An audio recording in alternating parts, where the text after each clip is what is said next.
আচ্ছা, তো ইতিমধ্যে সবাই জেনে গেছে আমার রেজাল্ট কি। তো আমার রেজাল্ট নিয়ে দেখতেছে অনেকে অনেক কথা বলতেছে, তো এটা তেমন কিছু যায় আসে না। কারণ আমার ফ্রেন্ডসরা যারা আমাকে পছন্দ করে, তো তারা চায় আমি সবসময় হাসি খুশি থাকি, আমি যেন কোনো স্যাড ভিডিও না বানাই। তাই তাদের উদ্দেশ্যে আমি মূলত আজকে লাইভে এসেছি, হাসি খুশিভাবে এসেছি। আমি কোনো মতে নিজেকে মানে আমি অনেক স্ট্রং, আমি নিজেকে কোনো মতে স্যাড দেখতে চাই না, আর আমার ফ্রেন্ডসরাও চায় না আমি কোনো রকম স্যাড ভিডিও বানাই বা আমি নিজেকে স্যাড রাখি।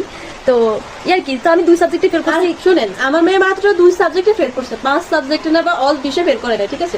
এটাতে আমি এত দুঃখিত না যে ও আমার মেয়ে 2 বিষয়ে ফেল করছে। ও ক্লাস 9 থেকে 1 লাখ টাকা ইনকাম করে, এরকম কেউ করে দেখাতে পারবে? কেউ পারবে না। আমি সত্যি তো অনেকে গ্রাজুয়েশন কমপ্লিট করেও দেখা যায় চাকরি পায় না, তারপরে অনেক জায়গায় চাকরি খুঁজতে হয়। সেখানে আমি যেখানে 9 থেকে 1 লাখ টাকা মান্থলি ইনকাম করি, তো আর ও পাস করলো, আমার মেয়ে ফেল করলো। আমার মেয়ে, তো আপনারা এগুলো নিয়ে মাতামাতি করবেন না। আর আমি গর্বিত সত্যি, আমার মেয়ে অনেক ভালো এবং ভালো পড়াশোনা করে, তবে ও তো 5 বিষয়ে ফেল করে নাই। যাই হোক।